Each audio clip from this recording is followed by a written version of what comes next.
So boom, feel me? We here with Woo. Yes, sir. Call him Woo Call or me else. Woo. Call me Woo. Okay. All right. So you're originally from San Diego. When did you move to CT? I came here as a baby. Like, my parents had, gotten a divorce, Okay. and so that was what it was. But then after the fact, my father's side of my family over there. That's where they're from. Between like Central California and like Southern California, of course, San Diego, where I'm from, LA County, shit like that. So I do a little bit back and forth, and I actually haven't been back since I was like 20, but yeah, that's like pretty much how I like grew up. Damn, I was about to say, when was the last time you were there? Yeah. How was it? I miss California. I went there once. Yeah. It was gorgeous. Where'd you go? I just went to LA. Like, LA, I was in I forget what it's called, but it was gorgeous, and I was like, damn, I need to live here. Like, the weather. We were just talking about it on the way up. Yeah. Jesus. All right. So, what was it like growing up in Hartford after such a big move? I mean,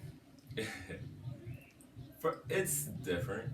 Mm-hmm. It's definitely different because you figure, there's a lot of different things. So, like, for example, like, I'm of, I guess you could say mixed heritage, Jamaican, as well as, like, regular Black American. Right. And my mother's side, that's the Jamaican side. They're from over here, outside of Jamaica. They're from Hartford, shit like that.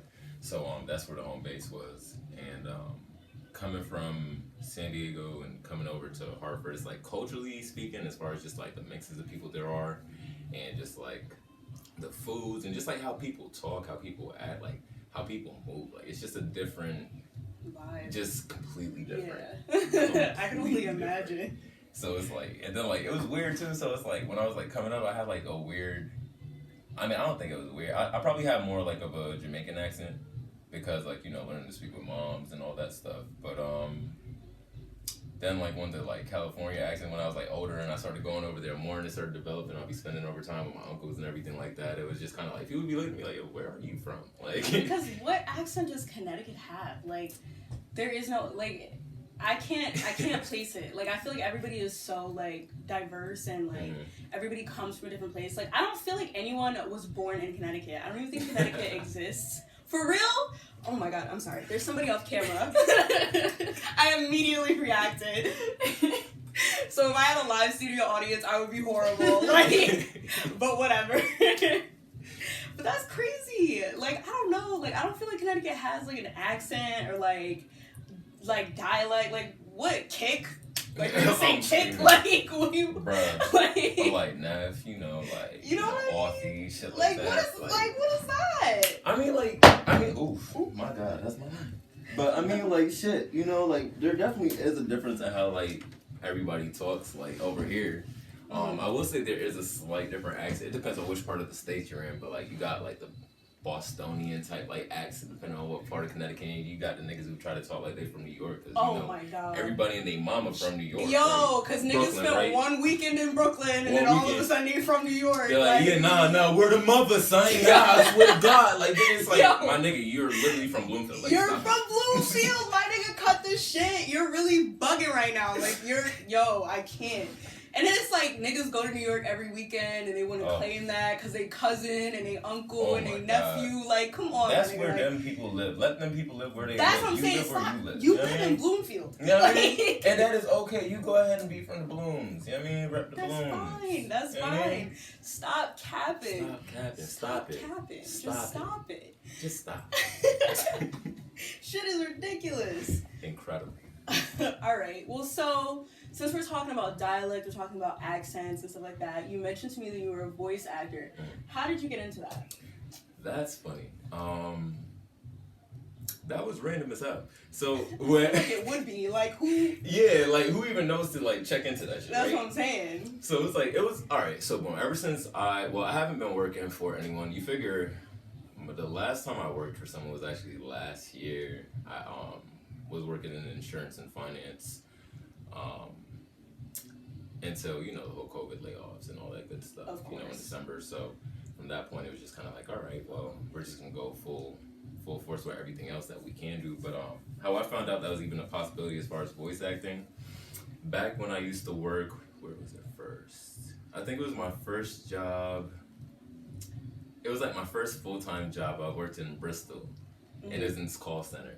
And it's for like, it was like random. So I was like selling, it was a water company and shit. I mean, Crystal Rock water, you know, shouts out to y'all. That shit sucked, but you know, y'all put a little bit of money in my pocket, so shouts out to y'all. Feel me? But, you gotta do what you gotta do. You understand? So I started working there, and I'd be talking to the customers and shit, and they'd be like, oh my God, I could listen to you all day. You sound like one of those late night radio guys. And and I'd be like, oh, okay, like, you know, thanks. Yo, white people love gas and shit. Bruh. I'm not even. Lord God. They love gas and shit, to be honest. They will Incredible. really make you, they love them some black people. Oh my God. Like, they really do. Like, anything you do, you're a celebrity. Bruh. You're a celebrity. Bruh. Like, It's crazy. Like, it's really kind of like weird, but you know, we'll get into that. well, you feel me? Yeah. Like, I don't want to offend my white people. You know what I'm Shouts saying? out to the If you watching, Yeah, shouts out to the vanilla people. hello. Yes sir. Yes sir. Damn. So you got into voice acting because people were telling you like you just have such a melodic voice. Oh shit! I'm sorry. I didn't even finish the story about that. It's good. So boom, it was the call center. It wasn't even there where I started.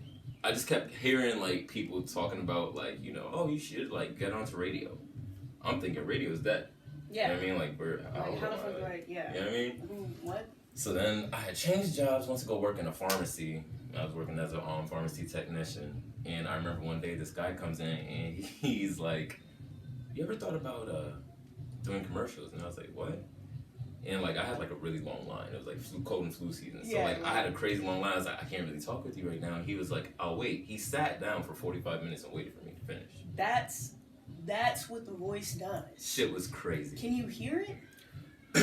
I mean, you know, I don't want to, you know, toot my own horn. The bass, okay? This guy has it all. Like, well, shine. Come to find out, he used to work for McDonald's, and he gave me some contacts in New York. I gave them some emails, and long story short, I have my first official demo on the 20th of May. that's crazy. So, yeah. Wow. Yeah. Damn. I like barely explored voice acting because I'm like, I feel like my voice is just what my voice is. Like, I can't give you anything else. Like, I can't. I am who I am. You're getting this. All right, so boom, you know how to code switch, right? Oh, yeah, of course. So you could voice act. You know what? That is a valid point. Mm-hmm. That is a valid point. You just gotta fit the role. That's it. Know the role, whatever it is. You talk however you picture it would be, and then you mix that with however they picture it to be. Lord knows they usually have a really predictable expectation. Right. And you just go ahead, work that to your advantage, and boom, you got fucking $1,000 in your pocket for an hour of work. Well, shit. Say less. I might fuck around and. Yeah. It's worth you looking know what I'm into. saying? I might fuck around and, you know? And then other than that, that's crazy. You're like multifaceted. You like are doing 1,000,001 things. I tried to stay busy as hell. I remember the first time I met you was modeling in Hartford. That was my first fashion show, matter of fact. Oh, wait, in Hartford? Hold on. Yeah. Oh, no, Wallingford. Wallingford, okay, Wallingford. yeah. Yes, I remember meeting you there. Yeah, you're intimidating. Okay, like I'll tell you that. Like right now we're cool. Like we're in like, you know what I'm saying, a mutual space. Mm-hmm. But like this guy doesn't seem like he fucks around. Like, like he was not there for any of the nonsense. Like he was there. Nah. He had his model face on and he was ready to fucking walk. Okay, I was like, okay, well shit. Like, how did you start modeling? Like, you know what's funny as fuck about that, right? Nobody believes me when I say this. Alright, so that was my first time really modeling, right? Okay.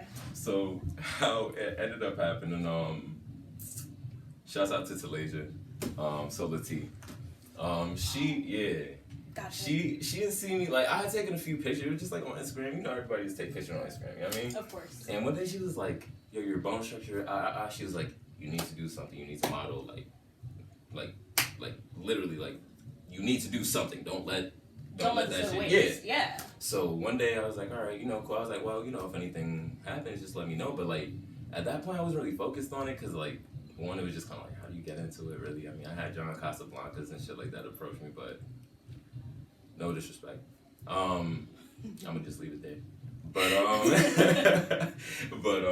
you know, I had shit like that approach me before like the people, the mall talent searches and shit. But like it was like, it didn't seem like the way I was trying to go about it. I feel you. So I was like, well, if anything's supposed to happen, it's going to just hit me. And then one day, Talasia just says to me, like, hey, I have a shoe I'm going on in Hartford. Set me the time. She said, are you going to be able to make it? I said, you know what? It was funny. Something else was supposed to be happening that day. Ended up getting canceled. So I was like, well, I might as well. It was meant to be. Mm-hmm. That's crazy. I mean, do you see these cheekbones? Oh, well, They're sculpted. Stop it. They're sculpted from the gods. I mean, stop it. It's honestly insulting. You come into my home with those cheekbones. Okay. Hey, listen, we can't mess with her symmetry though. You see this woman's face, like perfect symmetry, like the inverted filter doesn't even matter. Like, let's be real. Now that inverted filter fucked me up. I'm not gonna hold you like. We love modesty. I'm not gonna hold you. Give it up for a modest lady. We love it. We love it. We love it. All right, and then you own like a few companies. What inspired you to start in the cannabis field? Like, because I'm really interested in that. That's a crazy niche, and like, yeah, especially as a black man, yeah, like that we need more of that. So like, tell me about that. I mean, as far as how do I say this? As far as like how I got involved, I mean, it's just kind of something that happens, I guess you could say, out of like circumstance, you know, growing up. To skip, you know, predictable context story. Of course. I decided, I was looking at things, I was like, you know, I've been smoking for my whole life. Well, not my whole life, but since I was like 14, 15, you know what I mean? I was like, I've been, you know, around certain things, you know, long enough to understand the basics of how things work. So I was like, let's go ahead and do it legal. It's going to be a legal industry. In Connecticut, I already knew that it was on, at this time, it wasn't yet on the table for this session as far as the legalization bill in Connecticut.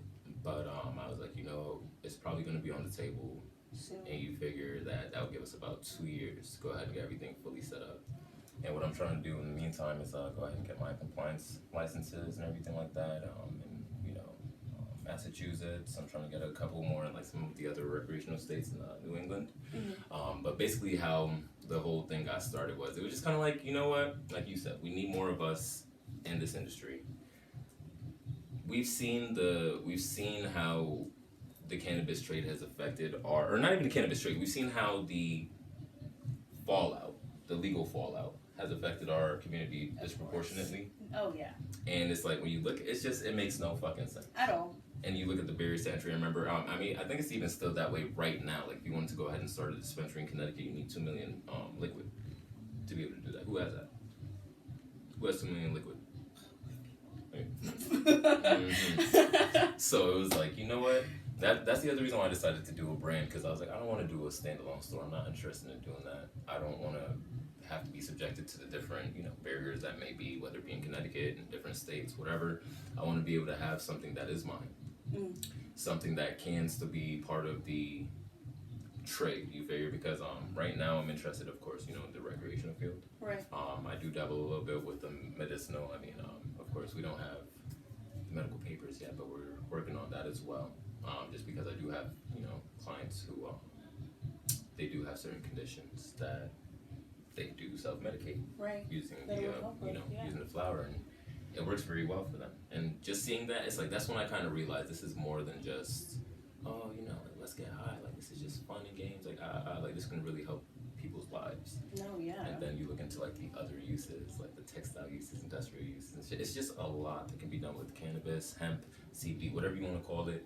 There's so much, and I just feel like us as black people, especially as black people, people always say people of color, but no, us specifically as black people. Yeah, thank you. I feel like we need to go ahead and really get involved in this industry, because we've been a part of it. Exactly. We know how to do it. You know, even if you don't smoke yourself, I'm not saying all black people are involved in cannabis. Of course, we know that's not the case, but even if you ain't personally, you know somebody who is. Exactly. This is something that it's been in our communities for decades. So let's go ahead and get rich off of it. It's more than enough for us, and it's like, we need to stop going ahead and spending our money, you know, these dispensaries and shit into this system that's gonna keep on beating us down. It just doesn't make any sense. So I want something that's for us, but by us as well. Fuck yeah, I love that.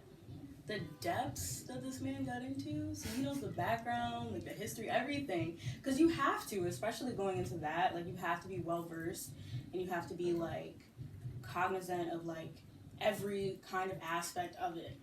Absolutely. You know? You can't be out here ignorant. That's the one thing. It's like, if you do anything, you have to know you have to know the history, you have to know the context, you have to know what is going on, what is the political state when it involves anything. I mean, you literally have to make yourself a student, because you can't ever be a boss without, having learned some things and constantly learning. You know what I mean? So it's constantly just, and especially since it's a new industry, there's a lot of shit that they're learning that they ain't even know before. So it's like, you just gotta be like alert to everything. Don't you make any noise out there. It will pick up, and I will be like, God damn it. Mm-hmm. And you know what? Honestly, like with these, like I like to just let it be what it is. Like I be raw footage. You know what I'm saying? If you hear somebody flush the toilet, hey, niggas gotta go to the bathroom. I be like, like you know what I mean? Like I'm sorry, I can't. I don't know. You know what I mean? Fuck it. You can't do nothing about that. And that's not my fault? No. Crazy. Alright, so, boom, you told me that you were working on more things, like jewelry, supplements. How do you, like, balance everything? Because I know myself, like, I will lose my mind. Like, it's all about having a time frame. That's the most important thing I figured out in the past maybe 2 years. Mm-hmm. If you don't know the timing of when you want to do everything, it's not gonna work. It's not gonna fucking work. Like I even have a fucking lingerie. I tweeted about this. It's my pin tweet out there. I know motherfuckers probably like, oh damn nigga, you said you was gonna do this. Why you ain't do it? I ain't tell y'all when I was gonna do it. I just said my personal goal was 18 to 24 months to even get started on it. Mm-hmm. From the time I talked about it. Right now we about in the 14-month range, so I'm still good. Exactly. I'm still reading. I'm still learning everything. So basically, why I say that is like to answer your question is because it's like, I basically look at things, I'm like, all right, I want to do this. I want to go hard with this project from here to here. Mm-hmm. Given, any particular success, go ahead and plan an expansion plan or whatever the case is. Have a plan on how to kind of like run that passively so that it can still stay at its current level of success without dropping off, but still without putting more wear and tear on me. Right. And then also knowing the fuck to ask for help.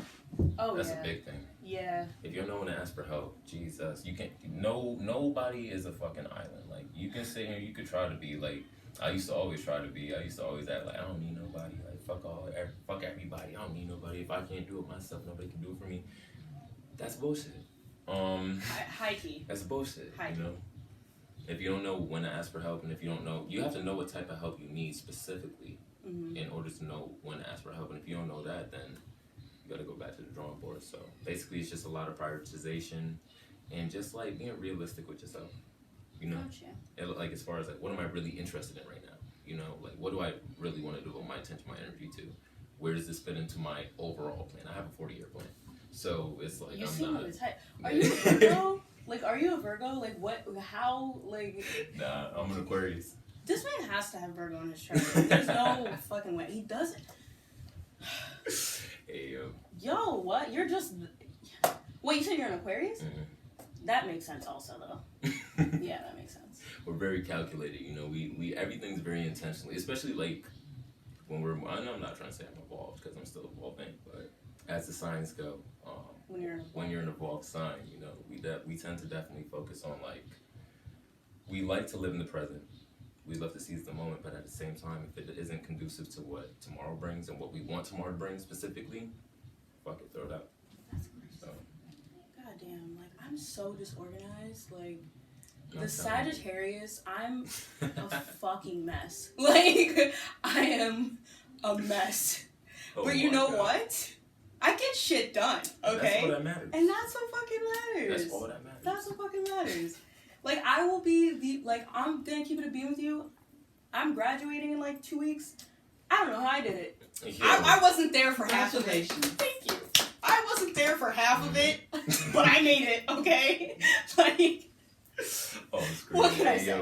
What can I say? No, but that's all that matters. You push through, like, at the end of the day, it's like you figure out what works. Everybody's, like, form of, like, organization isn't the same for everybody else too. Mm-hmm. So it's like whatever works for you. Sometimes going by the seat of your pants might work better for you.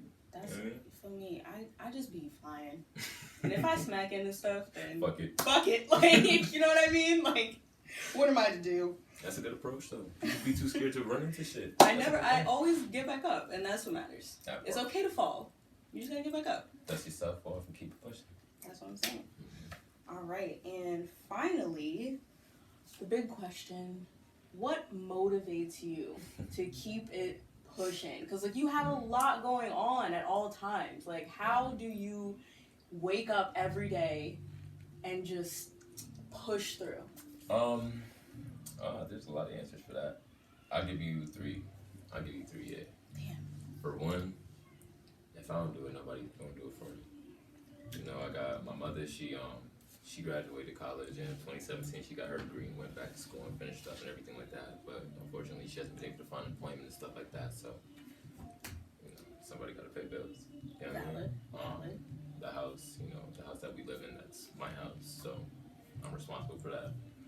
I got a dog. That's basically my baby. You know what I mean? He gotta eat. You gotta eat, you know, for real. And they love to eat. No, oh my god. Oh my god. And it's like I got a lot of people dependent on me. Okay. So that's probably like the first thing that really like pushes me. I had to grow up real. I mean, I had to grow. I had to like adopt a different sense of like responsibility from a little bit younger than a lot of people do. So it's like that's probably one of the first things that motivates me. The fact that I can't fail. If I fail, then it's cat for a lot of people. Right. And also, it's just like I know exactly what I want my life to look like. So it's like when you have a very intentional goal and a very intentional picture of what it is that you want, every single day, even when you get up, you got a headache, you feel sick, you feel like whatever, every single day, you get up and it's like, nah, I gotta get to it. Like it's a pleasure to. Right. You know what I mean? It's a pleasure to like, especially I would say like even like, especially I would say that I honestly probably have more inspiration now that I don't work a 9 to 5 and I'm working for myself. I'm making more money than I've ever made working for anyone else. That's the craziest thing on earth to me. 2, it's more fulfilling because it's shit I want to do. And 3, it's just like when you see the end result and you're involved in every bit of the process as opposed to just being like trained on a particular role and told, hey, this is what you do. That's all your concern is up to this point and below this point. Nothing to do with you. It's just something about it that just kind of refreshes you every single day and it gives you a certain like lust for the next day. You know what I mean?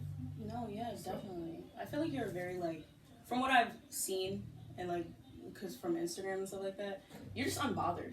Like you're so unbothered. It's like inspiring. Like this man does not give a fuck. No, like he doesn't give a fuck. He doesn't give a damn, and he damn sure doesn't give a shit. Okay, not at all. Like, and you're not gonna get it out of him. No. Like you're not. Because at the end of the day, it's like, you know, people usually say some corny shit like, "Oh, if it don't pay me, it don't matter." It's not even about paying me, because you know, I mean, everything don't gotta be about money. But like, if it doesn't do something for me, if it doesn't inspire me, if it doesn't teach me something, if I don't enjoy it, if it's not conducive to my success, to my well-being, to my growth, to my progress, what the fuck am I gonna be bothered with it for? I'm not gonna spend no energy on that shit. People, you know, you got people, you know, they try to get a rise out of you over certain situations and shit. You just gotta kind of look at them and understand that they going through something. So that's why that you know, they act how they are. It says more about them than you. That's that Aquarius piece. Like, nigga, like Aquarius. Not a fuck. Yeah. Not nary a fuck was given. Not nan one. Like, you know what I mean? Like, and it's honestly inspiring. Like, it's inspiring. I truly wish to reach that level of nirvana, of peace, because I stubbed my toe and my whole day is like fucked. Like I'm like, what did I wake up for today? Like I'm screaming. She said, you know, we could just start over. We could just start over. Like I'm just going back to bed. I'm going back to bed. I'm going to sleep and I'm starting over tomorrow because my toe did not deserve that. Did not.